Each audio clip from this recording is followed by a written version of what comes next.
नमस्कार साथियों। आज हम डिस्कस करेंगे मध्य प्रदेश सेट एग्जाम के ऊपर। मध्य प्रदेश में एक सेट जो एग्जाम हो रहा है, ये कहीं ना कहीं असिस्टेंट प्रोफेसर की दिशा में आपको ले जाने वाला एग्जाम है। साथियों, मध्य प्रदेश में ये जो प्रेस्टिजियस एग्जाम हो रहा है, ये कहीं ना कहीं मध्य प्रदेश में एमपीपीएससी नाम की जो बॉडी है, संस्था है, ये इसको कंडक्ट करवाती है। तो सीधी सी बात ये है कि मध्य प्रदेश का जो सेट एग्जाम है, एमपी सेट का एग्जाम है, एमपीपीएससी इसकी क्या है, एक अथॉरिटेटिव बॉडी है, इसको कंडक्ट करवाती है और इसका कहीं न कहीं एक प्रॉपर तरीके से एक रिजल्ट भी घोषित करती है। तो साथियों, आपको एमपीपीएससी के दायरे में, इसके लेवल में आपको सेट की तैयारी करनी पड़ेगी। तो आप समझ गए कि बॉडी भी कहीं न कहीं एक कॉन्स्टिट्यूशनल बॉडी है, बड़ी बॉडी है, जिसके लेवल की तैयारी आपको करनी पड़ेगी। अब सेट एग्जाम के कहीं न कहीं हम पैटर्न और इसके सिलेबस को समझने वाले हैं। इस वीडियो का मुख्य उद्देश्य आपको पैटर्न बताना कि एग्जाम का पैटर्न क्या है। पैटर्न मीन्स होता है एग्जाम किन किन फेजेस में, किन किन तरीकों से, क्या क्या पेपर्स होंगे, इन सब की बातें, माइनस मार्किंग है या नहीं, मतलब ये सब जो भी इंफॉर्मेशन होगी वो इसमें मैं आपको देने वाला हूँ। सिलेबस, आखिर आपसे पूछा क्या जाएगा, कौन कौन से पेपर होंगे, उनमें क्या क्या कंटेंट रहेगा, क्या क्या सिलेबस रहेगा, क्या क्या उसमें पॉइंट्स रहेंगे जिसपे क्वेश्चंस बनेंगे, तो वो सब बातें यहाँ पे होने वाली हैं। साथियों, आज का जो डिस्कशन है मेनली इन दो पॉइंट्स पर होने वाला है। सबसे पहले आपको मैं बताऊंगा कि ये जो एग्जाम है, ये एक इतना महत्वपूर्ण एग्जाम हो जाता है। अगर आपको असिस्टेंट प्रोफेसर के लिए एलिजिबल होना है तो आपको ये एग्जाम देना ही पड़ेगा। विदाउट इसके आप असिस्टेंट प्रोफेसर के लिए एलिजिबल नहीं होते हो। तो यहाँ पे एक बात पहले ही क्लियर है, इसका नाम ही है क्लियर, यहाँ पे समझ में आपको आ जाना चाहिए, state eligibility test. State eligibility test, सबसे पहले यही बात आपको मैं बताऊंगा यहाँ पे कि ये एग्जाम जो है ना, एलिजिबिलिटी टेस्ट है। ये आपको एलिजिबल बनाता है। किसके लिए एलिजिबल बनाता है? ये बनाता है आपको मध्य प्रदेश राज्य के अंतर्गत जो भी असिस्टेंट प्रोफेसर का एग्जाम होगा तभी आप दे पाओगे। जब आपने सेट एग्जाम क्वालिफाई कर लिया है तभी दे पाओगे। ठीक है, इसी से जुड़ी हुई एक और बात आप ध्यान कर लो, अगर आपको मध्य प्रदेश के अलावा किसी अदर राज्य के एग्जाम देना है असिस्टेंट प्रोफेसर के, तो उन उन राज्यों के भी आपको सेट निकालने पड़ेंगे। ठीक है, अगर एक एडिशनल बात और, अगर आपने देश का यूजीसी नेट एग्जाम जो और प्रेस्टिजियस है, बताया जाता है और टफ है, अगर उसको क्रैक कर लिया, उसको निकाल लिया, तो आप देश के किसी भी राज्य का असिस्टेंट प्रोफेसर का एग्जाम दे सकते हो।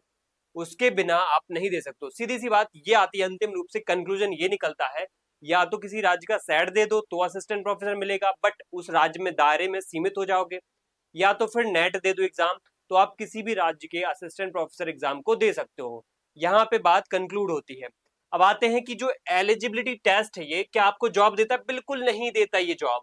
ये सिर्फ आपको एलिजिबल बनाता है असिस्टेंट प्रोफेसर के लिए, दैट्स इट। नाउ अब हमें समझना पड़ेगा कि इसका फॉर्मेट क्या है। सर यहाँ पे ये बताइए कि इसका प्रारूप क्या है, इसका फॉर्मेट क्या है, किस किस तरीके से एग्जाम आता है आपके सामने, क्या पर्चा रहता है, कितने क्वेश्चंस रहते हैं, कितने मार्क्स रहते हैं, उनमें क्या नेगेटिव मार्किंग है या नहीं, समझते हैं इसको। साथियों, पेपर दो होते हैं इसमें, पेपर 1 होता है, पेपर 2 होता है। पेपर 1 के अंतर्गत आपको 50 क्वेश्चन देखने को मिलेंगे, पेपर 2 में आपको 100 क्वेश्चन देखने को मिलेंगे। दोनों में आपको एक बात कॉमन मिलेगी कि दोनों में जो पेपर क्वेश्चंस हैं, हर एक क्वेश्चन पर आपको 2 मार्क्स देखने को मिलेंगे। ठीक है, यानी कि आपको टोटल कितने क्वेश्चन देखने को मिल रहे हैं? 50 फर्स्ट में, सेकंड में 100, तो 150 क्वेश्चन जो होंगे, वो 150 क्वेश्चन पर आपको कितने मार्क्स मिलेंगे? 300 मार्क्स मिलेंगे। ओके, ये होता है हमारे सेट का पैटर्न।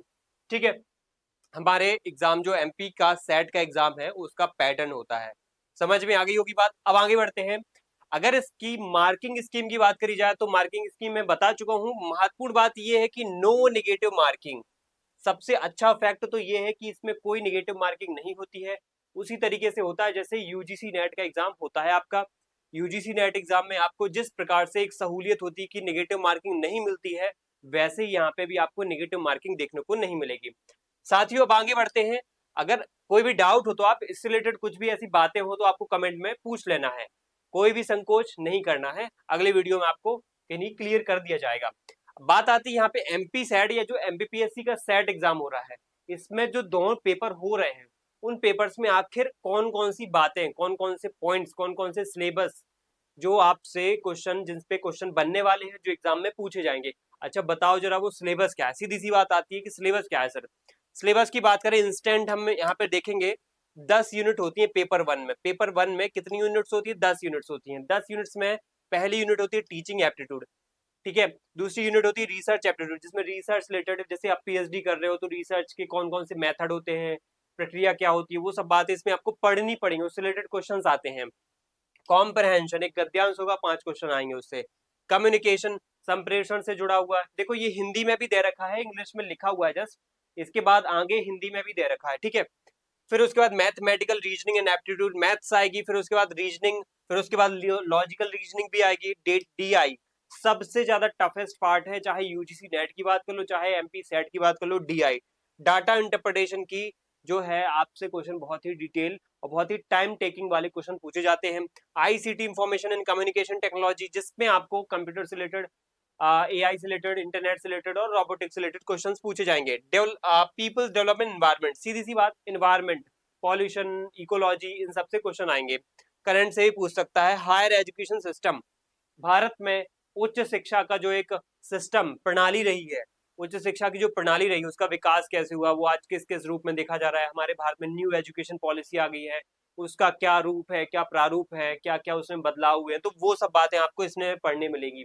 और इसके बाद सबसे महत्वपूर्ण ज्यादातर क्वेश्चन आते हैं आयोगों से। उच्च शिक्षा से रिलेटेड जो अलग अलग हमारे देश में आयोग बने, कोठारी आयोग वगैरह, ये सब पूछे जाएंगे आपसे। तो कहने वाली बात यह है कि हमारा फर्स्ट पेपर जो है उसमें 10 यूनिट है और कितने क्वेश्चंस यहाँ पे आएंगे? 50 क्वेश्चंस आएंगे। कितने क्वेश्चन? 50 क्वेश्चंस आएंगे। इन 50 क्वेश्चन से आपको कितने मार्क्स मिलेंगे? 100 मार्क्स मिलेंगे, ठीक है। तो मुझे एक बात समझ में आ गई। क्या बात समझ में आई? 10 यूनिट से सर, 10 यूनिट से यहाँ पे 50 क्वेश्चन, मतलब यहाँ पे फिक्स लिखा ही है एमपीपीएससी ने सिलेबस में कि हर यूनिट से आप क्या है, यहाँ पे क्वेश्चन पूछे जाएंगे 5, ठीक है। हर यूनिट से 5 क्वेश्चंस रहेंगे, यानी हर यूनिट का वेटेज कितना है? 10 मार्क्स का है, ठीक है। तो हर यूनिट से 5 क्वेश्चन आएंगे, 10 मार्क्स। सीधी सी बात है, हर यूनिट को पढ़ना पड़ेगा, कोई यूनिट आप मिस नहीं करोगे। That's it. अब आगे बढ़ते हैं कि इन यूनिट्स में लिखा क्या है एक्चुअल में, यूनिट्स में पूछा क्या जाएगा। देखो पहली यूनिट की बात करें, शिक्षण अभिव्यक्ति यानी टीचिंग एप्टीट्यूड। टीचिंग से रिलेटेड अलग अलग अवधारणा, उद्देश्य, शिक्षण का स्तर क्या हो सकता है, फिर आप इसको आगे पढ़ सकते हो। फिर आगे बात करें शिक्षार्थी की विशेषताएं, जैसे किशोर शिक्षार्थी होते हैं, वयस्क शिक्षार्थी होते हैं, उनकी क्या अपेक्षाएं होती हैं, वो सब बातें। फिर शिक्षण प्रभावक तत्व, जैसे शिक्षक है उसके लिए सहायक सामग्री क्या है। जैसे शिक्षण यानी टीचिंग के लिए कौन कौन से एलिमेंट्स होते हैं जो प्रभाव डालते हैं, इफेक्ट डालते हैं उस पर। तो जैसे शिक्षा की एक प्रभाव डालता है, फिर उसमें सहायक सामग्री, संस्थागत सुविधाएं, शैक्षणिक जो वातावरण है, शैक्षिक वातावरण है, एनवायरमेंट कैसा है, वो सब पॉइंट आपको पता होने चाहिए। उच्च अधिगम संस्थाओं में शिक्षण की पद्धति, उच्च अधिगम मतलब होता है लर्निंग्स, ठीक है। तो हमारे देश में जो हायर एजुकेशन की अलग अलग इंस्टीट्यूशंस हैं, लर्निंग्स के इंस्टीट्यूशंस हैं, उनमें क्या क्या शिक्षण पद्धतियां हैं।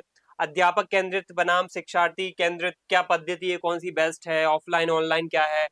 शिक्षण सहायक प्रणाली, तो उसमें परंपरागत प्रणाली अच्छी है कि आधुनिक प्रणाली अच्छी है। आईसीटी क्या है, डिजिटल ऑनलाइन शिक्षा भी आजकल दी जा रही है, तो वो कैसे बेहतरीन है, क्या क्या उसमें लूप होल्स हैं, डाउन बैक्स हैं, उसमें क्या क्या है। मूल्यांकन प्रणालियां, ठीक है। मूल्यांकन यानी इवेल्युएशन के क्या क्या सिस्टम है, क्या क्या प्रोसीजर्स है, मूल्यांकन के क्या क्या एलिमेंट्स हो सकते हैं, टाइप्स हो सकते हैं। उच्च शिक्षा में विकल्प आधारित क्रेडिट प्रणाली, अभी आपने एबीसी का नाम सुना होगा, है ना, एबीसी वगैरह। तो एकेडमिक बैंक ऑफ क्रेडिट्स वगैरह उसको बोला जाता है। एकेडमिक बैंक ऑफ क्रेडिट मतलब आपने जितनी पढ़ाई लिखाई की आज तक, उस पढ़ाई लिखाई का एक एकेडमिक बैंक ऑफ क्रेडिट बनाया जाता है। Academic bank of credit, ABC. यह भी हमारे इंडिया में नया कॉन्सेप्ट आया है कि आपने जो भी पढ़ाई की होगी उसको एकेडमिक बैंक ऑफ क्रेडिट के अंतर्गत माना जाएगा और आपकी पढ़ाई लिखाई को एक क्रेडिट के रूप में सहेजा जाएगा। वो आपको इवेल्युएट किया जाएगा कि इस व्यक्ति के पास ज्यादा क्रेडिट है, मतलब इसने ज्यादा पढ़ाई लिखाई की है, बहुत अच्छा पीएचडी तक गया है, तो उसकी क्रेडिट ज्यादा होगी। उस स्तर पे आपको मापा जाएगा। तो ये होती है शिक्षण अभिवृत्ति की टॉपिक्स, ये आपको पढ़ने पड़ेंगे। इससे आपके लगभग 5 क्वेश्चन आएंगे और 10 मार्क्स आपको मिलेंगे। दूसरा है शोध अभिवृत्ति। शोध मतलब रिसर्च एप्टीट्यूड। इसमें रिसर्च रिलेटेड अलग अलग जो टाइप्स, उसका मीनिंग क्या है, टाइप्स क्या है, फीचर्स क्या है, उसमें प्रत्यक्षवाद और उत्तर प्रत्यक्षवाद, शोध के उपागम वगैरह, ये सब आपसे पूछे जाएंगे। शोध की अलग अलग मेथड क्या है, ये सब आप देख सकते हो। शोध में अलग अलग फेजेस क्या होते हैं, शोध के लिए मैनेजमेंट क्या है। उसके बाद आप आईसीटी का कैसे यूज कर सकते हो। शोध नैतिकता, जब भी आप रिसर्च करते हो तो आप मोरालिटी का यूज करते हो कि किसी को कॉपी पेस्ट कर देते हो, किसी की चीटिंग करके अपना बता देते हो कि ये मेरा रिसर्च है किसी और के रिसर्च को। तो ये चीजें भी यहाँ पे देखी जाती है कि इसका कॉन्सेप्ट आपको पता है कि नहीं पता है। यूनिट 3 की बात करें तो यहाँ पे आता है गद्यांश, मतलब यहाँ पे एक कॉम्प्रहेंशन रहेगा, उससे 5 क्वेश्चन आपसे पूछे जाएंगे। सीधा सा एक बहुत अच्छी कोई कहानी होगी और उससे 5 क्वेश्चन आ जाएंगे, सिंपल सा। फिर फिफ्थ फोर्थ यूनिट में आपका कम्युनिकेशन से रिलेटेड है। कम्युनिकेशन क्या होता है, एक इफेक्टिव कम्युनिकेशन क्या है। देखो, एक जो टीचिंग कैटेगरी एकेडमिक कैटेगरी के एग्जाम्स दे रहा है, उस फील्ड में जाना चाहता है, उसके पास जैसे मैं यहाँ पे खड़ा हूँ, मैं यहाँ पे क्या कर रहा हूँ, मैं यहाँ पे कम्युनिकेट कर रहा हूँ आप लोगों से। आप लोगों जो है मुझसे किस तरीके से कनेक्ट हो, मुझसे कनेक्ट हो आप ऑनलाइन डिजिटल फॉर्म में। तो हमारा एक डिजिटल कम्युनिकेशन हो रहा है यहाँ पे। लेकिन मेरे पास यहाँ पे बोलने की कला, मेरे पास एक तरीका, मेरे पास एक माध्यम होना चाहिए। कम्युनिकेशन का माध्यम है ये इंटरनेट, यूट्यूब। लेकिन उसके अलावा मेरे पास एक तरीका भी होना चाहिए। तो कम्युनिकेशन के मेथड्स वगैरह वो सब आपको यहाँ पे, टाइप्स क्या हैं, उसके लक्षण क्या हैं, ट्रेड्स क्या हैं, वो सब आपको, सामूहिक क्या होता है, व्यक्तिगत क्या होता है, मीडिया का उसमें रोल क्या है, ये सब बातें यहाँ पे आपको पढ़नी पड़ेंगी। तो ये होता है कम्युनिकेशन का एक यूनिट, जो आपसे 5 क्वेश्चन बने पाएंगे इसमें। अब मैथ की बात करें, सिंपल वर्ड्स में कहें तो मैथ, मैथ से आपको मुख्य रूप से जो बड़ी बातें यहाँ पे शुरुआत में तो रीजनिंग की बात भी की गई है, रीजनिंग से भी कुछ क्वेश्चंस आएंगे, जैसे नंबर सीरीज वगैरह, अल्फाबेटिकल सीरीज से, कोडिंग डी कोडिंग से भी आएंगे। मैथ में अगर बात करी जाए तो जैसे ये टाइम एंड डिस्टेंस हो गया, अनुपात, रेशियो प्रोपोर्शन हो गया, परसेंटेज हो गया, लाभ हानि, लॉस प्रॉफिट वगैरह ये सब, और डिस्काउंट वगैरह, एवरेज वगैरह से क्वेश्चन आपसे पूछे जाएंगे। तो ये मैथ हो गया। इसके बाद अगर हम बात करें तो रीजनिंग, ठीक है, लॉजिकल रीजनिंग, वर्बल रीजनिंग की यहाँ पे बातें होंगी कुछ। लॉजिकल रीजनिंग में खास तौर पर रीजनिंग के कॉन्सेप्ट्स आपसे पूछे जाएंगे। जैसे यहाँ पे निरूपाधिक तर्क वाक्य का ढांचा क्या है, अवस्था, आकृति, औपचारिक, अनौपचारिक, युक्ति दोष, फैलेसीज वगैरह, ठीक है, फैलेसीज वगैरह आपसे पूछी जाएंगी। युक्ति के प्रकार, निगमनात्मक, ठीक है, इंडक्टिव डिडक्टिव मेथड वगैरह, ये जो आप पढ़ते रहते हो, ठीक है, उनका भी यहाँ पे पूछा जाएगा। वेन आरेख से क्वेश्चन आएंगे, ठीक है। भारतीय तर्कशास्त्र, भारतीय जो इंडियन कॉन्सेप्ट ऑफ रीजनिंग है, उससे क्वेश्चन आएंगे। उसके लिए प्रमाण, प्रत्यक्ष, अनुमान, उपमान, शब्द, अर्थापत्ति, अनुपलब्धि, ये सब बातें आपको सीखने पड़ेंगे। अनुमान की संरचना, प्रकार, व्याप्ति और हेतुआभास, ठीक है। ये सब रीजनिंग के जो बेसिक फंडामेंटल बातें हैं, वो एसएससी वाली रीजनिंग नहीं कहेंगे हम, वो वनडे एग्जाम वाली रीजनिंग नहीं कहेंगे। रीजनिंग के एक्चुअल स्टैटिक जो थियोरेटिकल कॉन्सेप्ट्स हैं, वो आपको थोड़े पढ़ने पड़ेंगे यहाँ पे, ठीक है। मैं यहाँ पे एक बात और बोलूंगा, ये सेट एग्जाम है और यूजीसी नेट एग्जाम है। ये एग्जाम आपके वनडे एग्जाम जैसे बिल्कुल ऊपर ऊपर से नहीं पूछे जाएंगे। यहाँ पे होगी डेप्थ, इसके लिए आपको किसी गाइडेंस की जरूरत पड़ेगी। यहाँ पे आपको कॉन्सेप्ट समझना पड़ेगा, ठीक है। अगर आप खुद कर सकते हो तो और अच्छी बात है, अगर नहीं कर सकते हो तो आपको किसी से समझना पड़ेगा। मेंटोर की आवश्यकता है यहाँ पे। अगर बात करी जाए सेवेंथ यूनिट में, तो आंकड़ों की व्याख्या, मतलब डेटा इंटरप्रिटेशन, डीआई। मैंने बताया था इससे टफ क्वेश्चन आ रहा है, चाहे यूजीसी की बात करी जाए, चाहे यहाँ पे एमपी सेट की बात करी जाए। अभी जो 2024 में हुआ है, उसके पहले 2022 में हुआ है, और हाल फिलहाल में जो अलग अलग यूजीसी नेट के एग्जाम होते रहते हैं, 2 बार होते हैं, उनमें आप कोई भी एग्जाम का पेपर उठा के देख लो, सब में डीआई के क्वेश्चन, और सभी जो दे रहे एग्जाम उनसे ही पूछ लो, डीआई के क्वेश्चन सबसे ज्यादा टाइम टेकिंग है, और बहुत ज्यादा क्या है, बहुत ज्यादा टफ आते हैं, टाइम टेकिंग बहुत होते हैं। आंकड़ों का स्रोत क्या है, प्राप्ति, वर्गीकरण, गुणात्मक और मात्रात्मक आंकड़े। फिर उसमें वो अलग अलग फॉर्मेट में आते हैं, चाहे आपसे bar chart, histogram, pie chart, table chart, रेखा चार्ट, इन सब के माध्यम से आपसे क्वेश्चन पूछे जा सकते हैं। कहीं वो ऐसा ग्राफ बना देंगे कि इनमें आप बताओ इनमें क्या हो सकता है, डाटा दे देंगे। या फिर वो एक ऐसा पाई चार्ट बना देंगे, उसमें अलग अलग डाटा दे देंगे कि ये इसका इतना परसेंटेज है, 33, इसका 23, ठीक है। इस बेसिस पे आपको बांट दिया जाएगा, और फिर अलग अलग कैटेगरी में आपसे क्वेश्चंस पूछे जाएंगे, जो टाइम टेकिंग हो जाते हैं। उतने ज्यादा टफ भी नहीं कहेंगे, लेकिन टाइम टेकिंग हो जाते हैं, जिस वजह से अगर आपकी स्पीड नहीं है ना, तो आपका पेपर छूट जाएगा। अगर बात की जाए एट्थ यूनिट की, जिसपे होता है ICT, information and communication technology, सूचना और संचार प्रौद्योगिकी की बात करें, तो इसमें आता है मुख्य रूप से आईसीटी, उसकी जो अलग अलग संक्षिप्तियां हैं, शब्दावलियां हैं, ठीक है। जैसे मान लीजिए रैम, तो रैम का फुल फॉर्म क्या है, ठीक है। मैं सिंपलेस्ट क्वेश्चन रख रहा हूँ, रैम का, रैंडम एक्सेस मेमोरी। तो ये बेसिक बातें आपको पता होना चाहिए। इंटरनेट क्या है, ईमेल, श्रव्य दृश्य कॉन्फ्रेंसिंग, ठीक है। उसके बाद उच्च शिक्षा में डिजिटल जो अलग अलग पहले हैं, हमारे देश में अलग अलग पहले होती रहती ना डिजिटल शिक्षा के लिए, जैसे स्वयं हो गया, मूक्स पोर्टल हो गई हैं, स्वयं प्रभा हो गया है, ठीक है, बहुत सारे अलग अलग इग्नू वगैरह के कई सारे प्रोग्राम्स चल रहे हैं। DU के अलग अलग प्रोग्राम चल रहे हैं, IITs के अलग अलग प्रोग्राम चल रहे हैं, तो उच्च शिक्षा के लिए अलग अलग जो डिजिटल पहले हैं वो क्या क्या है वो आपसे पूछी जा सकती है। ICT और गुड गवर्नेंस से भी आपसे क्वेश्चन पूछ सकते हैं। इसके बाद इन्वायरमेंट की बात करें तो इन्वायरमेंट में आप देख सकते हो मिलेनियम डेवलपमेंट गोल्स, फिर उसके बाद सस्टेनेबल डेवलपमेंट गोल्स, उसके बाद पर्यावरण समव्यवहार, निर्यात की क्रियाकलाप और पर्यावरण पर उसके प्रभाव। सीधी सी बात, एक बात कहूंगा मैं कि इन्वायरमेंट आप जो बेसिक बेसिक बातें आप पढ़ सकते हो वो पढ़ लो, उसके अलावा करंट को ऐड कर दो, बस इतना कहूंगा, क्योंकि उसमें सब कुछ है। बायोमेडिकल जो कि पूर्ण इलेक्ट्रॉनिक, जलवायु परिवर्तन भी है, पॉल्यूशन वगैरह आप देख सकते हो, हर टाइप का पॉल्यूशन दे रखा है। उसके बाद मानव पर उसका क्या प्रभाव पड़ता है, अलग अलग ऊर्जा के स्रोत, प्राकृतिक ऊर्जा के स्रोत, ये सब भी पूछे गए हैं। आप चाहे पवन ऊर्जा, मृदा, सौर, इन सब की बात कर लो। फिर आपदाओं से भी, डिजास्टर मैनेजमेंट भी यहाँ पे हो सकता है, डिजास्टर वगैरह क्या है, उनका मैनेजमेंट कैसे हो सकता है। फिर इन्वायरमेंट प्रोटेक्शन जो एक्ट है 1986 का, उसके बाद क्लाइमेट चेंज के लिए अलग अलग जो एक्शन प्लान चल रहे हैं, इंटरनेशनल जो इनिशिएटिव्स हैं, उनसे भी क्वेश्चन बन सकता है। जैसे मॉन्ट्रियल प्रोटोकॉल, रियो सम्मेलन, विविधता सम्मेलन जो है, क्योटो प्रोटोकॉल्स, पेरिस समझौता और अंतरराष्ट्रीय सौर, इंटरनेशनल सौर सोलर अलायंस, ठीक है, जो कि जिसका हेडक्वार्टर गुड़गांव में है।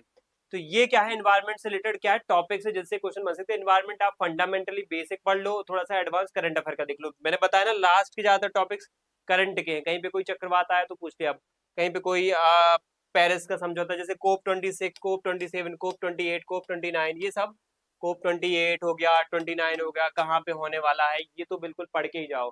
कॉन्फ्रेंस ऑफ पार्टीज आपने सुना होगा। इसके बाद अब आता है 10th unit, higher education system India का क्या है।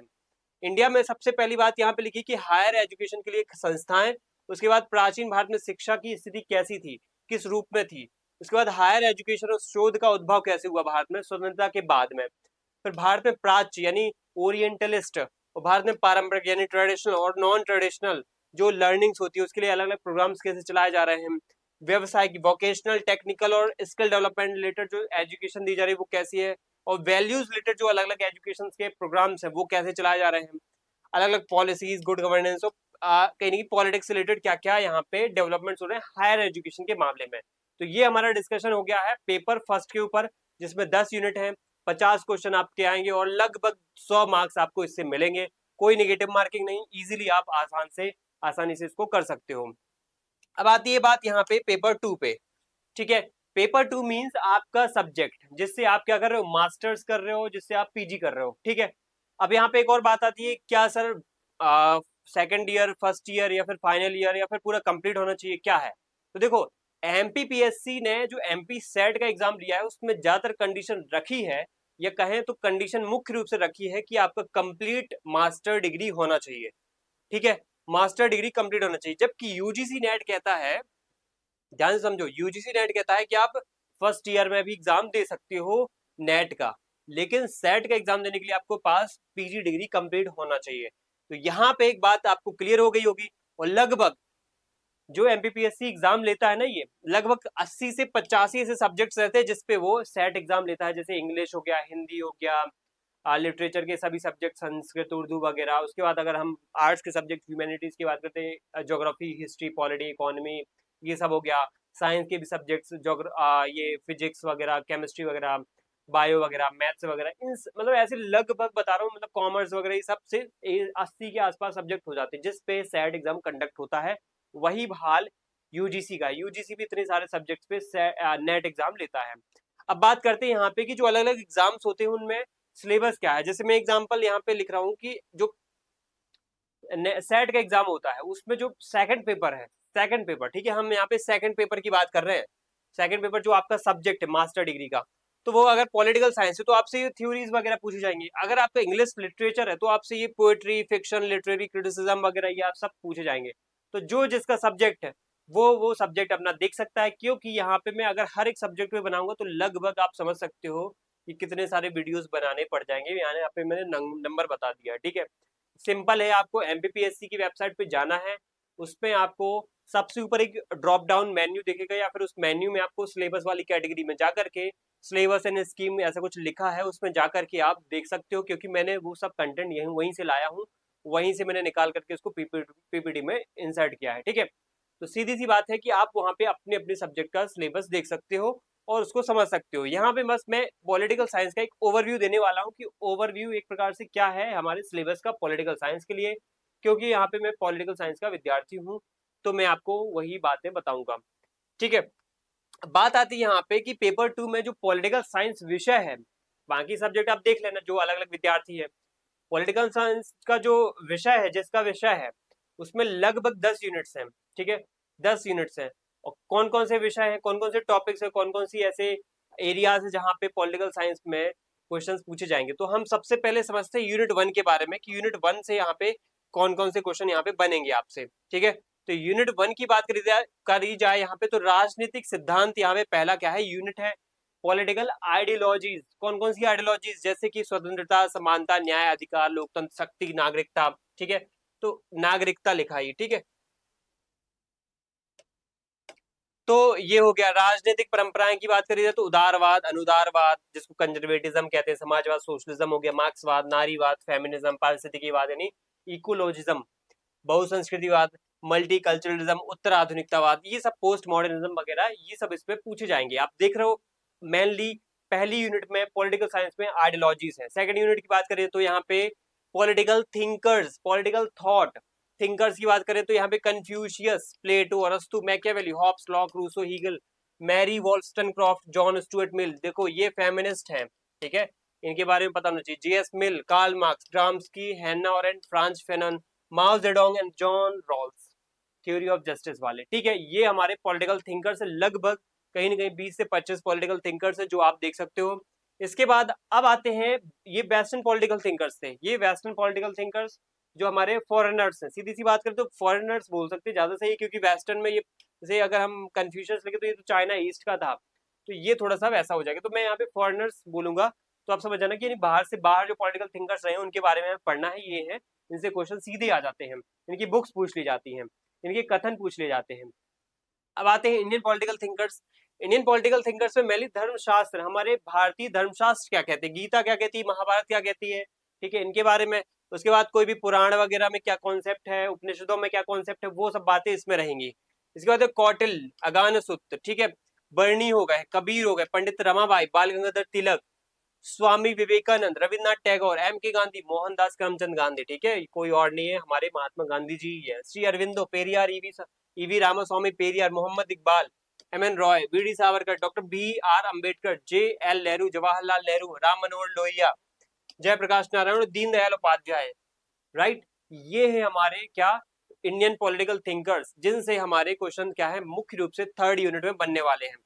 मैंने बताया ना, आपको ज्यादातर याद रखना है उनका जीवन परिचय, उन्होंने कौन कौन सी विचारधाराओं में काम किया है, तीसरा रहेगा उनकी किताबों का नाम, चौथा रहेगा उनके कथनों के बारे में, और पांचवा रहेगा उनकी जो भी विचारधाराएं रही हैं, ठीक है, उनसे रिलेटेड क्या क्या पॉइंट्स हो सकते हैं, वो सब यहाँ पे पूछे जाएंगे।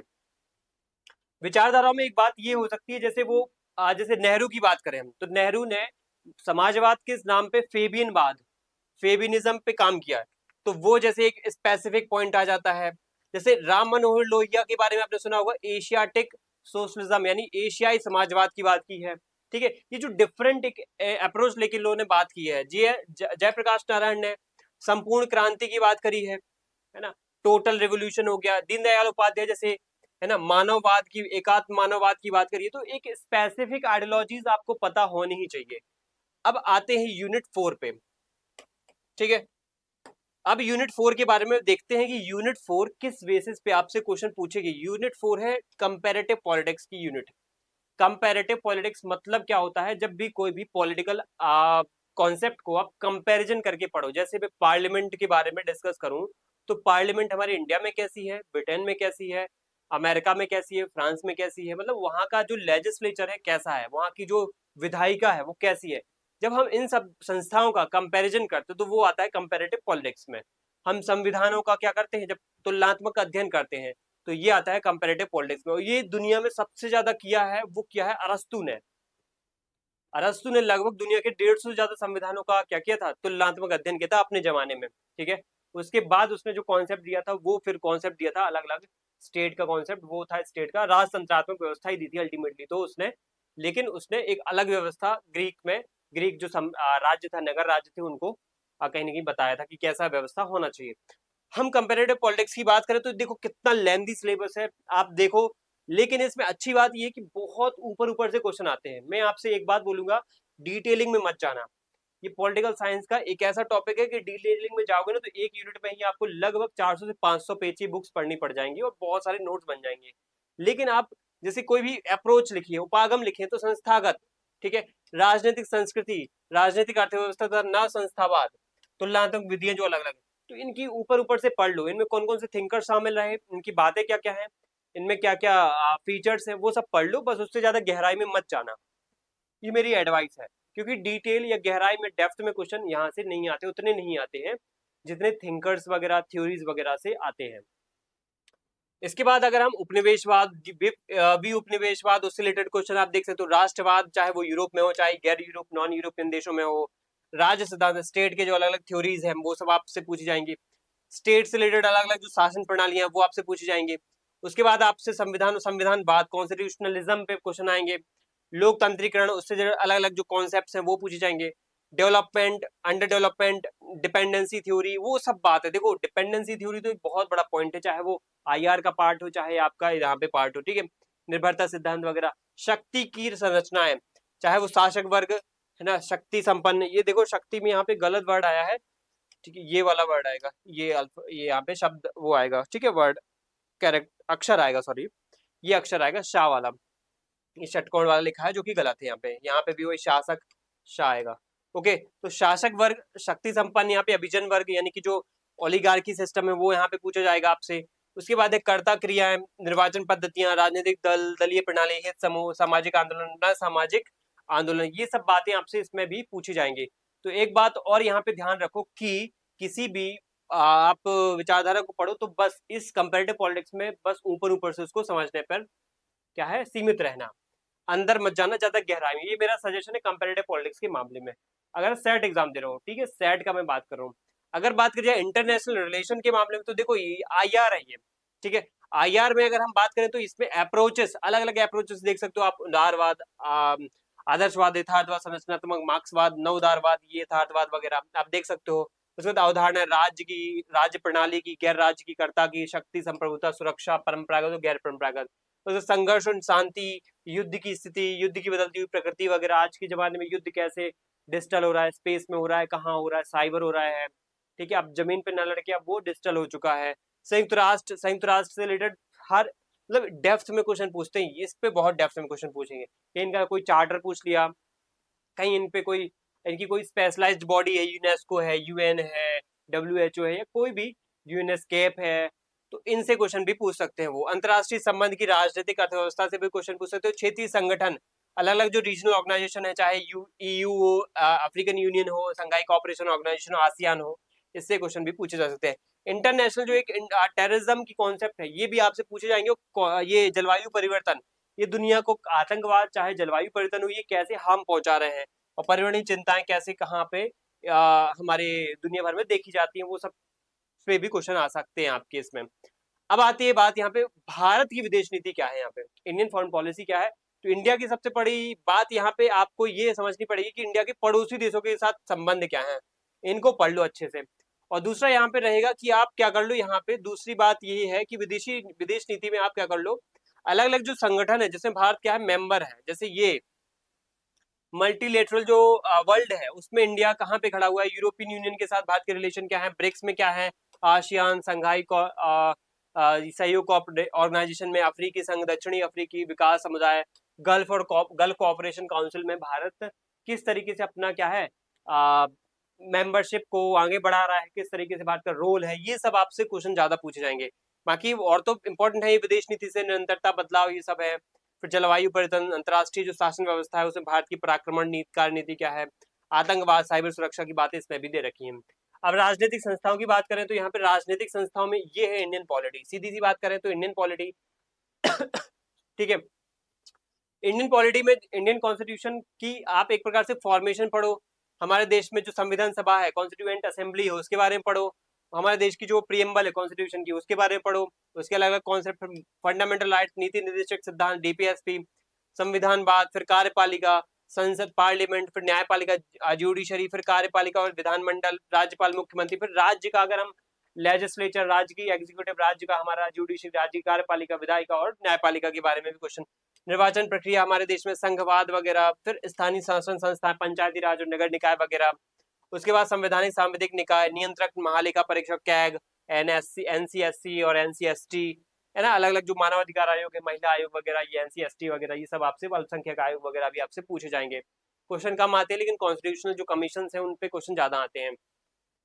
अब है भारत में राजनीतिक प्रक्रियाएं, तो इंडिया में जो एक प्रकार से कह सकते हैं जो अलग अलग पहलू हैं राजनीतिक, जो पॉलिटिकल प्रोसीजर्स के, जैसे अगर मैं बात करूं तो अर्थव्यवस्था तथा विकास के मामले में राज्य भारतीय स्थिति क्या है, वैश्वीकरण की प्रक्रिया में भारत की स्थिति, पहचान की राजनीति, धर्म, जाति, जाति क्षेत्र, जनजाति, जाति क्षेत्र, भाषा, सामाजिक आंदोलन, राजनीतिक समाज में समूह, गैर दलीय, ठीक है, नॉन पॉलिटिकल पार्टीज, ये non political organisation, non governmental organisation, सामाजिक अभियान समूह, ठीक है, सेल्फ हेल्प ग्रुप्स वगैरह, प्रेशर ग्रुप्स वगैरह, इनसे क्वेश्चन बन जाते हैं। भारत में जेंडर पॉलिटिक्स वगैरह, पॉलिटिकल पार्टीज, उनकी विचारधारा, चुनावी राजनीति, इलेक्शन पॉलिटिक्स वगैरह, और जो वोटिंग बिहेवियर है, वो सब बातें आपको इसमें पढ़ने को मिलेंगी। फिर आता है 9th यूनिट में पब्लिक एडमिनिस्ट्रेशन, जो कि बहुत अच्छा एक यूनिट है, अच्छा है, स्कोरिंग है, और बहुत ज्यादा डेप्थ में इससे क्वेश्चन नहीं आते हैं। मैं इसमें भी बोल रहा हूँ आपसे, इसमें भी नहीं आते हैं, लेकिन ये कॉन्सेप्चुअल चीजें ज्यादा हैं।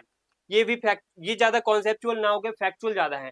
इसमें आप क्या पढ़ो, जैसे कोई लोक प्रशासन है तो लोक प्रशासन में निजी प्रशासन क्या होता है, लोक प्रशासन क्या होता है, उसकी प्रणाली, उसमें निर्णय निर्माण की स्थिति, उसमें अलग अलग जो उपागम है, अप्रोचेस है, वो किसने दी है, क्या उनका मीनिंग है, क्या विशेषताएं हैं, और सबसे बड़ी बात है उनमें थिंकर कौन कौन से शामिल हैं, ये ज्यादातर क्वेश्चन रहते हैं। उनकी बुक्स पूछ लिया जाएंगी आपसे, ठीक है, जैसे हेनरी फ्योल हो गया, टेलर हो गए हैं, गुलिक हो गए हैं, वुड्रो विल्सन हो गए, ये सब आपको जनरली इसमें देखने को मिलेंगे। वैज्ञानिक प्रबंधन हो गया, तर्कसंगत विकल्प सिद्धांत हो गया, नवलोक प्रबंधन हो गया, तो आप ये सब देख सकते हो। संगठन के सिद्धांत, वैज्ञानिक प्रबंधन, ये सब आप देख सकते हो। संगठन का प्रबंधन, नेतृत्व, अभिप्रेरणा का सिद्धांत, मोटिवेशनल थ्योरी, संगठनात्मक संप्रेषण, संगठन में संघर्ष प्रबंधन, मैरी पार्कर फॉलेट का विशेष रूप से यहाँ पे इन्होंने बोला है कि संगठन में संघर्ष प्रबंधन जो मैरी पार्कर फॉलेट के द्वारा दिया गया है वो आपसे पूछा जाएगा।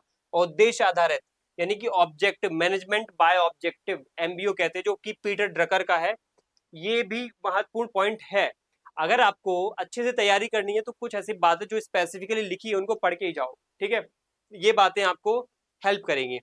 पब्लिक एडमिनिस्ट्रेशन हो गया। अब आते हैं 10th यूनिट पे, भारत और भारत में शासन विधि और लोक नीति। सिंपल वर्ड में कहें तो भारत में गवर्नेंस, ये गवर्नेंस है, ठीक है, चाहे गवर्नेंस, गुड गवर्नेंस, जो डेमोक्रेटिक गवर्नेंस है, उसमें स्टेट का क्या रोल है, हमारा सिविल सोसाइटी क्या है, ठीक है, हमारे देश में रिस्पॉन्सिबल एंड कंट्रोल की व्यवस्था कैसी है, हमारे देश में गुड गवर्नेंस की स्थिति कैसी है, हमारे देश में सूचना अधिकार, उपभोक्ता संरक्षण, सिटीजन चार्टर, शिकायत निवारण प्रणाली, ओम्बुड्समैन, लोकपाल, लोकायुक्त बारे, इनके बारे में आपको बहुत अच्छे से समझना पड़ेगा।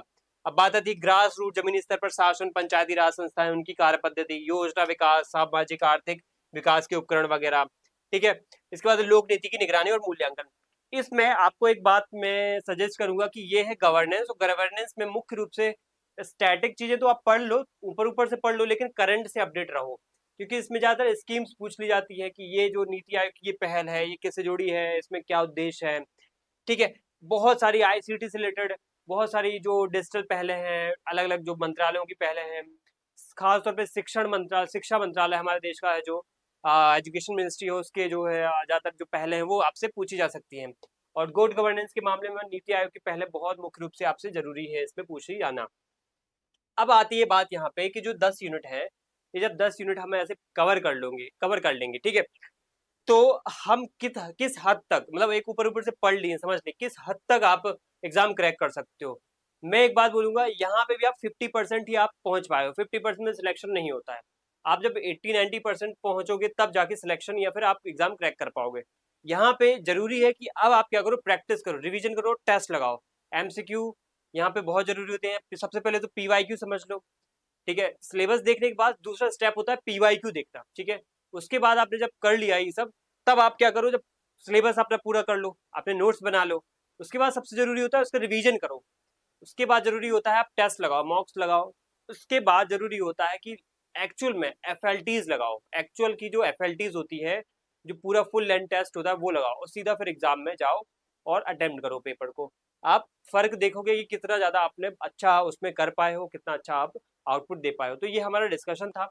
एक बोनस बात, एक बहुत ही इंटरेस्टिंग बात आपको बता दो जिसको ना पता हो, कि यूजीसी नेट और एमपी सेट का ये पूरा का पूरा सिलेबस मैच करता है। तो कुछ भी आपको अगर यहाँ पे प्रॉब्लम नहीं जाने वाली, अगर आप एमपी सेट की तैयारी कर रहे हो तो आप यूजीसी नेट का एग्जाम भी दे सकते हो, आप अटेम्प्ट कर सकते हो, क्योंकि ये एग्जाम क्या होता है आपका, हर साल 2 बार होता है। एमपी सेट का भी होता है, हर साल हो रहा है पिछले कुछ सालों से। तो आप ये भी अगर तैयारी कर रहे हो तो इसका एग्जाम भी दे सकते हो, ये मेरा सजेशन है आपको कि आपको देना चाहिए। तो यहाँ पे हमारा डिस्कशन खत्म होता है। अगर आपको कोई भी डाउट होता है तो आप कमेंट में जरूर पूछेगा, हम उसका सॉल्यूशन अगले वीडियो में जरूर देंगे। थैंक यू सभी को, जय हिंद।